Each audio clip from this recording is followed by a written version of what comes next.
법원 행정처 차장님, 예. 저는 어제 대법원 결정이 있었는데 이렇게 바로 국회에서 현안 질의를 통해서 판결의 구체적인 내용을 얘기하고 법원을 압박하는 이 모습이 그 입법부가 사법부를 침탈하는 모습이자 상권 분립에 결코 바람직하지 않다라고 생각합니다.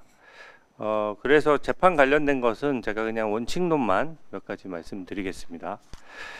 일단 이 사건은 이 시기가 어제 시기를 가지고 계속 선고 시기를 가지고 말씀하시는데 저는 이재명 후보의 자업자득이자 자승자박이라고 생각합니다. 일단 이 재판을 1심에서부터 2년 2개월을 끌어오는 과정에서 일반 국민들은 선택하기 어려운 위헌법률 심판 제청 신청이라든지 서류를 계속해서 받지 않는다든지 증인을 무더기 신청한다든지 이런 수법들이 동원이 됐고요. 그렇기 때문에 지금 어떻게 보면 1년에 끝났어야 될 재판이 길어지면서 그 비정상을 정상으로 돌리는 과정이라고 생각합니다.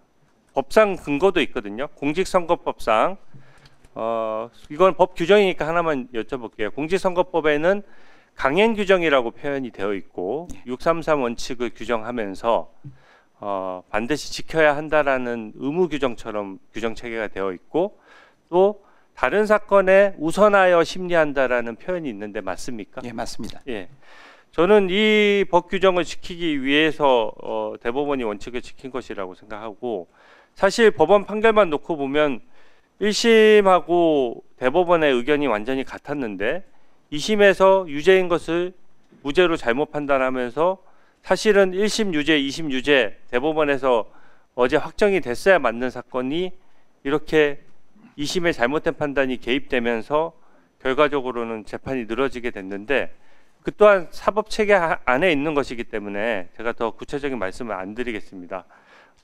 이 공직선거법 규정을 준수하기 위해서 법관들이라면 저는 다 그 법을 지키기 위해서 노력해 주실 것이라고 생각합니다. 두 번째로 이재명 후보가 지금 사과해야 되는 사안인데 이 사과는커녕 지금 어제 오히려 최상목 그 경제부총리에 대한 탄핵소추로 화답을 했어요. 저는 이것은 민생을 볼모로 잡고 또 국민을 이겨먹겠다는 오만한 모습이라고 생각합니다.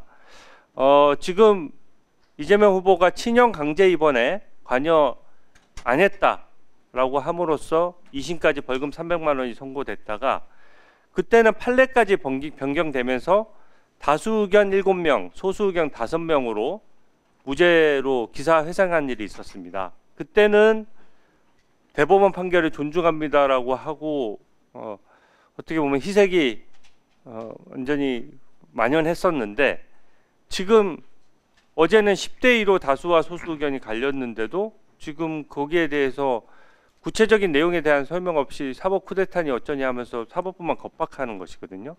이게 지금 결국 어제 대법원에 확정된 판결 내용을 보면 백현동은 당시 백현동 의혹과 관련해서 국민 앞에서 거짓말을 했다는 것이고 또 그 사건을 막기 위해서 재판을 지연했던 것은 물론이고 방탄용으로 탄핵도 남발했었고 또 이제는 집권하면은 검찰을 공소청으로 바꾸겠다, 아예 수사권을 아예 없애겠다라고 해서 지금 보복을 또 얘기하고 있고 대법원도 겁박하고 있는 것이거든요. 저는 이 모습이 국민들께서 다 지켜보실 것이라고 생각합니다.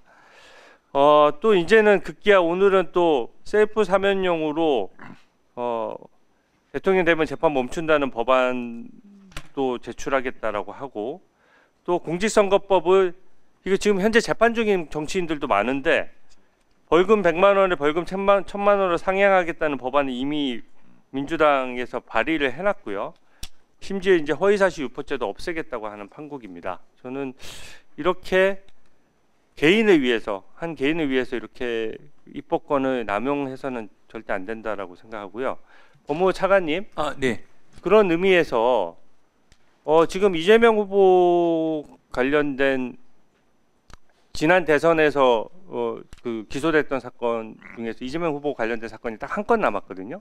네. 그러니까 대선에서 반칙을 했으면 다음 대선에 못 나오는 게 원칙이고 총선에서 반칙을 하면 다음 총선에 못 나오는 게 원칙이에요. 근데 이게 조기 대선 국면이긴 한데 그 언론 보도를 보면 이하영 부지사가 기소될 때 그 쌍방울 그룹 임직원이 이하영 부지사의 요청을 받고 그 당시 이재명 대선 후보, 이낙연 당시 후보랑 경선 중간이었거든요. 거기에 임직원으로 쪼개기 후원을 해서 9천만 원을 이재명 후원 계좌로 넣었다는 보도가 있었습니다. 네.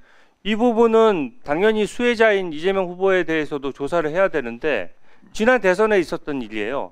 근데 지금 가시적인 수사가 전혀 이루어지지 않고 있고, 두 번째 그 시기를 얘기하는 겁니다. 이게 지난 대선에 반칙했던 불법 자금 문제가 다음 대선까지도 아예 수사조차 이루어지지 않은 상태에서 시시비비를 가리지 않고 다음 대선이 일어난다? 저는 그 잘못됐다라고 생각하고요. 김용 그 민주연구원 부원장 사건도 마찬가지입니다. 물론 사건이 많은 건 제가 이해를 하는데 이것도 불법 대선 자금 6억 원을 대장동 업자로부터 받았어요. 받아서 사실심의 최종심인 2심에서 징역 5년을 선고받고 법정 구속돼 있는 상태입니다.